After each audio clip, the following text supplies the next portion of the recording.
Black Ops 7 Zombies is now fully revealed, and in this video I'm diving into every single known detail about Black Ops 7 Zombies and its gameplay, including everything I learned when I played Black Ops 7 Zombies early at Treyarch. There is so much to get through judging by the length of this video, but I have so much to share, including details on a new classic mode, extensive details on the Zombies gameplay systems and updates, including changes to augments, new gobblegums, new perks and field upgrades, changes to high rounds and all sorts of gameplay mechanics and more. So let's not waste any more time and jump straight into it, but I would love to know any and all of your feedback about everything we discuss in this video in the comments below. And if you're new around here, then consider subscribing, because next week I will be live streaming the world's first Black Ops 7 Zombies gameplay here on this channel, and I would hate for you to miss it. Let's first begin by talking about the rumored classic mode that leaked a few days ago. Is it true? Is it false? Well, I can confirm it's 100% true, and it is 100% called Cursed Mode. Let me dive into exactly what this mode is and what this mode isn't. Cursed Mode is a completely separate mode that will sit alongside Standard, Directed, and Survival, and is designed specifically for hardcore Zombies players, being described as something for the most advanced players who are seeking additional challenges. Now, there are two distinct differences in this mode that bring it closer to classic Zombies, with the first change that you will start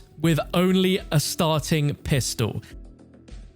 That's right, you will not have any loadout weapons in this game mode, and just like classic Zombies, you will begin with a starting pistol. Treyarch have said that besides the starting pistol, the only things you can customize before going into the Cursed mode is your field upgrade and your gobblegum pack. And the second major difference to bring it to classic Zombies is that the classic point system returns, but specifically the one from Black Ops 3 Zombies, meaning that at a core level, every bullet damage to a zombie will give you points, bringing back the good old days of maximizing points with a pistol by shooting zombies in the leg. And there will be separate points for meleeing zombies or headshotting zombies, but there's a lot of other parts to it, like if you go down, you'll lose a percentage of your points. If you revive players, then those players get points. This point system also has a headshot modifier, melee modifier, different body parts, a more advanced system, but Treyarch believe that is going to be essential for the mode because it's going to be a lot more difficult, and so you're going to need those extra points. At the core of this new Cursed mode is a new goal where you're going to be discovering items called Relics. Fundamentally, these relics will allow you to increase the difficulty of the mode, but also offer new rewards.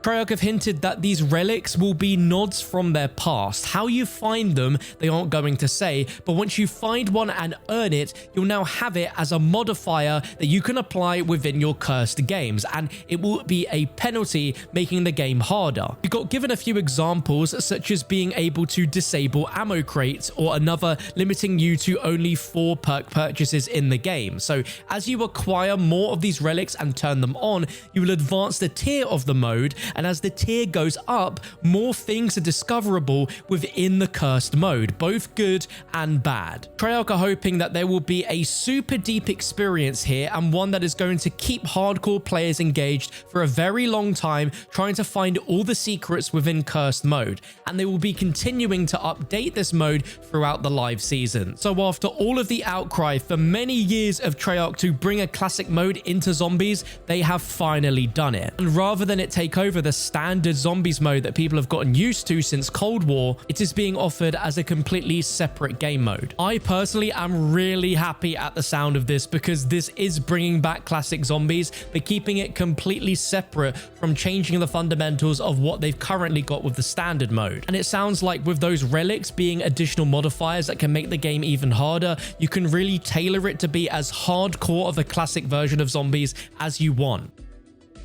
This has been something the community has been asking for so many years, and it seems Treyarch are finally delivering on it, so I'd love to know your thoughts about this one in the comments. And as this video is going live exactly when the embargo drops, I don't know if there is any additional information Treyarch have dropped about this Cursed mode yet, such as other rumored features that are part of the Cursed mode at a fundamental level, such as no minimap, no exfil, a separate wall buy mystery box, and allowed weapon list. So once I do have more details to share on this, I will be making a follow-up 2-part video, so be sure to look out for that. Let's now move on to the main zombies map we're getting for Black Ops 7, which is Ashes of the Damned. We know that this is a massive map with unique locations and fog in between, being a spiritual successor to Transit, but we now have all of the total POIs for the map revealed. There are 6 total POIs, being Janus Towers Plaza, Van Dorn Farm, Blackwater Lake, Ashwood, and then 2 redacted POIs. Spawn room of the map is going to be on the right side, known as Janus Towers Plaza. Then there are 2 areas before we get to the middle of the map where you can go down towards Van Dorn Farm, which is a location that we've seen previously revealed, or we can head further up towards Blackwater Lake, where we have to be what seems to be some cabin houses with a pyramid floating in the background above it over a lake. Both lead to a general center point of the map, which is known as Ashwood, which is an old frontier town that's sunken into a ravine that we can explore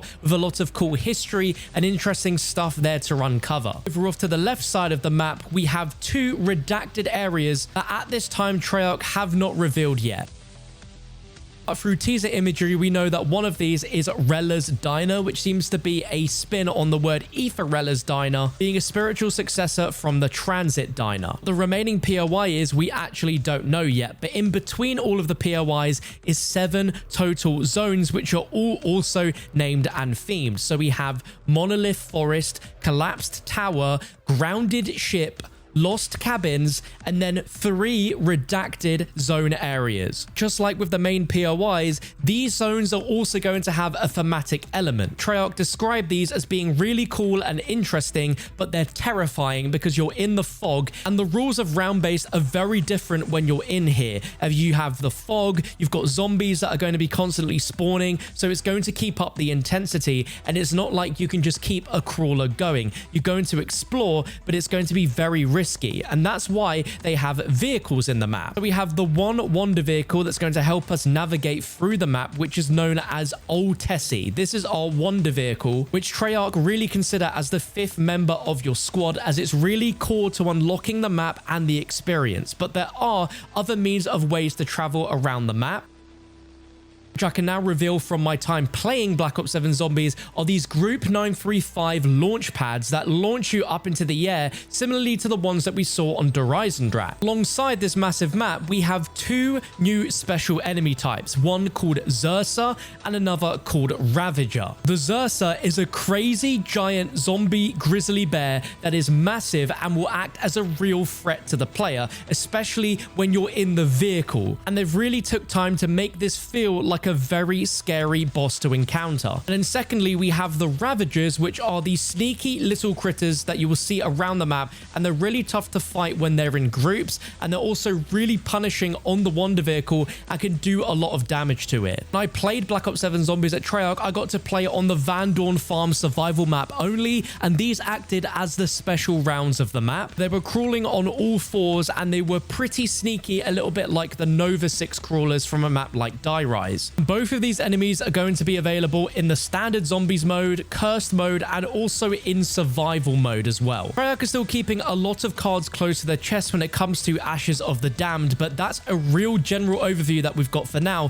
But let's now dive into some gameplay specifics, because Treyarch have made some very big changes both visually and mechanically. So let's first start with some aesthetic changes, where at the start of every match you are going to fade in from black, just like the old classic zombies. Most of the modern systems from Black Ops 6 Zombies return, but some things have had makeovers. One of them being the ammo crates, which have now been redesigned to be golden shining boxes with Mr. Peak's icons on it, with these boxes containing a massive amount of bullets and rounds piled up to look more like actual stashes of ammo rather than a military crate. Not sure if this is exclusive to the farm survival map only, and if Ashes of the Damned will have this, but there was a traditional power switch which we had to pull to turn on the power, just like old school zombies.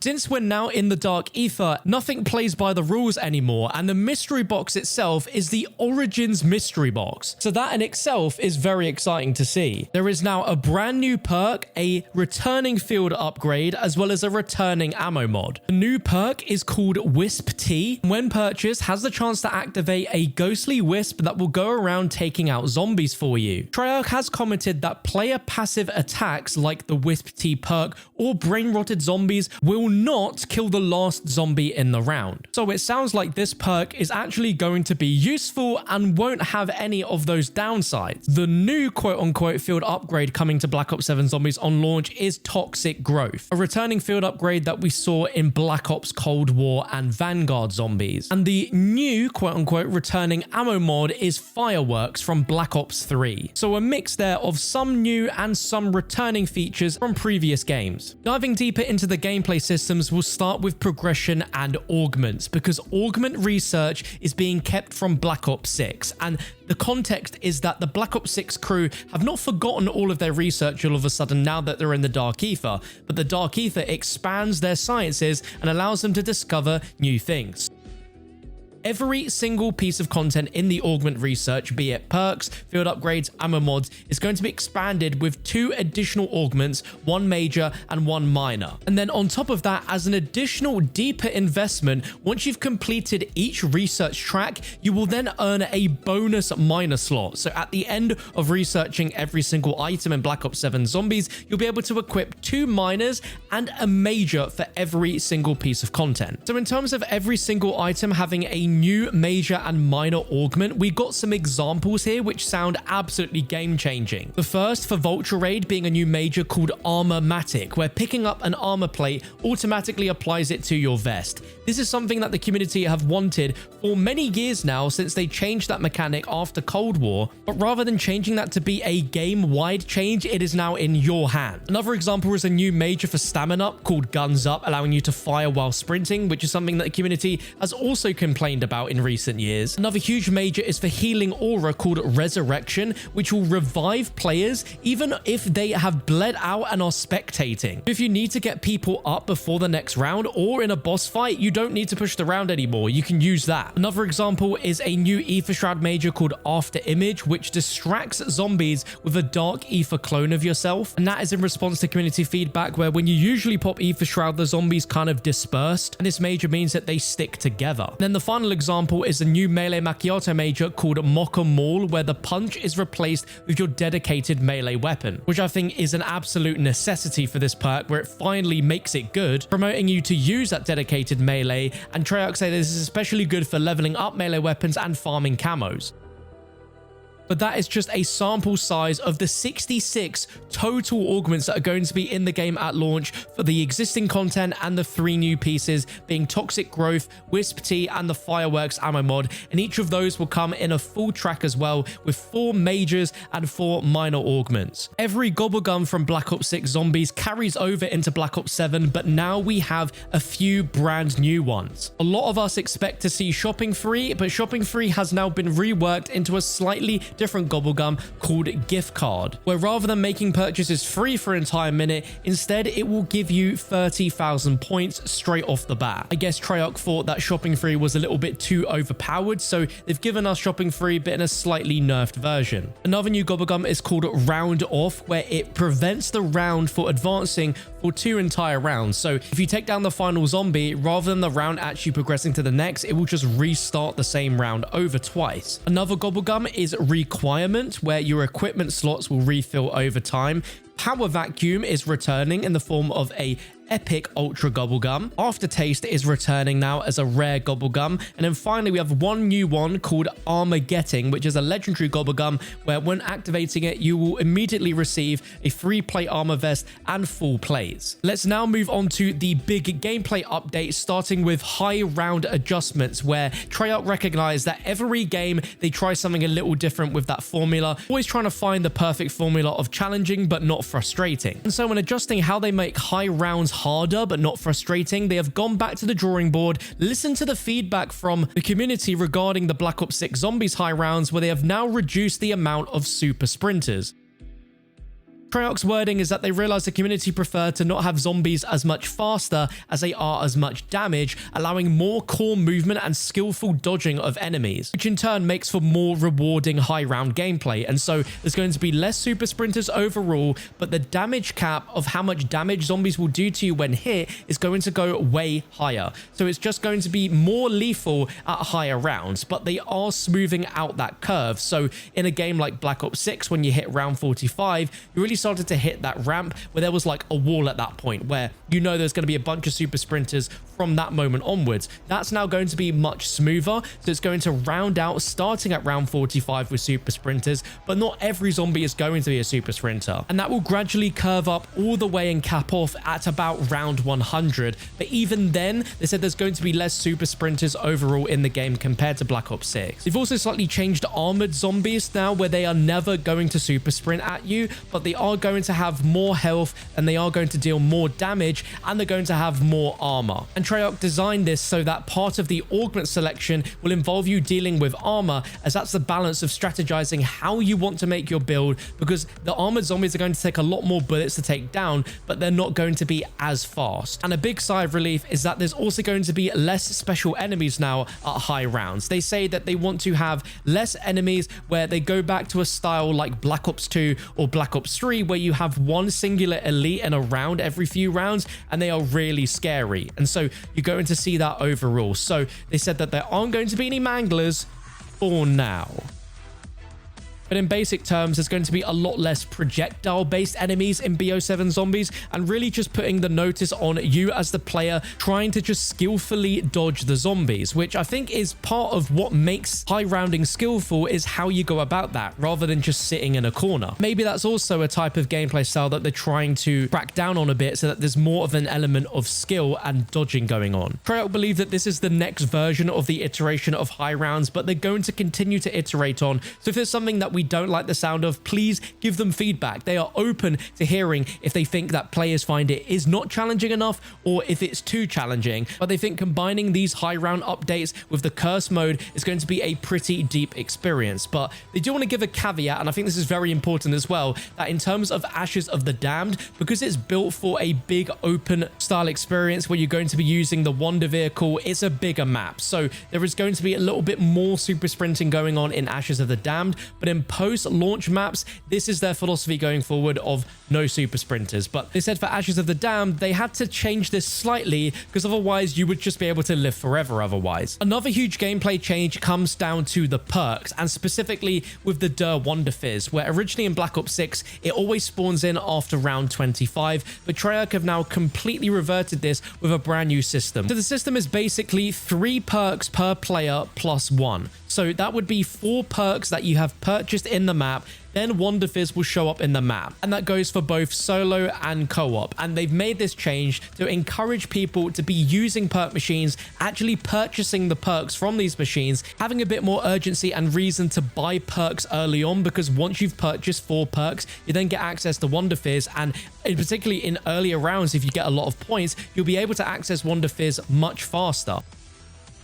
We've also made a change with perk purchase price, which will now base it on the perks that you have purchased instead of the ones that you've gotten for free, because they felt in Black Ops 6, if you bought 1 or 2 perks and then you got 3 or 4 perks for free, and then you went ahead and try and bought another perk, you'll notice that the purchase price will be significantly higher because of the amount that you have. And so they want to encourage you to use these perk machines, buy the perks, get the Wonderfizz, where there'll be more of a sense of a journey and progression. The next gameplay changes come with the mystery box, where they got the feedback about the mystery box not really feeling that great to use in Black Ops 6, and they want to make it feel relevant again, which I think is very important feedback that they've heard. The first changes is they are removing score streaks and melee weapons from the mystery box. Secondly, they also want to increase the wonder weapon chance as the rounds go up as well. So when you're hitting the box, you feel like you're going to get something in return for that hit that's valuable to you. And they also want to phase out the lower rarity weapons appearing in the box in higher rounds, because they thought that was really unfair,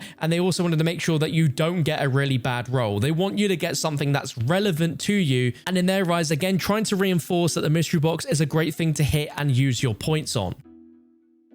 Treyarch has also taken another pass at melee and actually buffing the way that melee works in Black Ops 7 Zombies, where melee attacks can now get critical kills, and they've also implemented a charge attack, or what they consider a heavy melee attack. So if you hit the left trigger on a controller, it will do a heavier, slower swing of your melee weapon that will do more damage, and you can actually hold the charge. So if you've got a couple of zombies left in the round, as an example, you can kind of leave that charged up, and then when you want to use it, just simply let go of the melee and you'll use it when you need it. So that's a pretty cool thing that I didn't really think about, but might actually be very useful, especially in making melee weapons more viable and also just feel a little bit different. I touched on this a little bit earlier in the video when talking about Whisp Tea, but they've made changes now to round turn protection, where as part of the feedback from playing Black Ops 7 early, they noticed that when we talked about frustrations with the Whisp Tea perk ending the round by killing the last zombie, or even going back to older titles like Blood Wolf Bite and BO4 ending the round, or Brain Rotted Zombies ending the round, the goal is to make sure that the round doesn't turn without you wanting it to, which I think is a W quality of life change. Continuing on, Treyarch have made some changes to power-ups, salvage, as well as wall buys, which I think are pretty important. So let's first start with wall buys, where now very similarly to classic zombies, if there is a wall weapon which you currently have and you go ahead and buy it at the wall, you'll now get ammo for that weapon at a discounted price instead of a re-roll of the weapon itself. They were very cryptic with this, but they said they think this will be crucial and we'll see why in the future. Something that I think is even bigger is that they have adjusted armor wall buys, which will now level up as you upgrade. So with each player in the game, they will no longer have to find that specific next tier upgrade location in order to get to the higher level from 2 to 3. If a player buys level 2 armor from one location, that wall buy will automatically upgrade it to level 3. So you will always go to just that one armor wall buy, and that is per player, and they think that's a really great quality of life upgrade that they've made, and I completely agree. Moving over to salvage, they've made some pretty big changes here to salvage, with the purpose of it making it harder to stick to your loadout weapon. So they're looking at tuning the cost of upgrading the rarity with increased pricing, which will make it harder to stick with your loadout weapon. So they think that this will be more in line with the tuning that they had in Black Ops Cold War, where you'll be looking to try and get what you want to use in the mystery box or off a wall buy or something like that, instead of solely being stuck to your loadout weapon for the entire game. So there's more of a trade-off there. They realized that people were getting powerful very early on, so that they were trying to balance that out. And on top of that, they've also changed the way that salvage bonus from silencers work, where they've reduced it now to make other attachments more competitive, because in Black Ops 6 there was no reason to put any other attachment on apart from a silencer to get more salvage, and so they want to balance that gameplay so that there's a little bit more as well. Then on the final things that Treyarch have pointed out about big gameplay changes is some miscellaneous stuff, where in Black Ops 7, if you slide into normal zombies, they are going to get knocked down and do a little bit of damage to them just inherently. They thought that that felt really well in their playtests and something that they really love. So in future, yeah, you can slide into zombies and actually knock them over. They've also added a auto revive down players, so when the round turns over, you don't need to worry. If there's one zombie left, all you need to do is simply take them out before the round ends, and just like Black Ops 4 zombies, I believe, as soon as the round turns, that player will get revived automatically instead of having to run over to find where they are and revive them.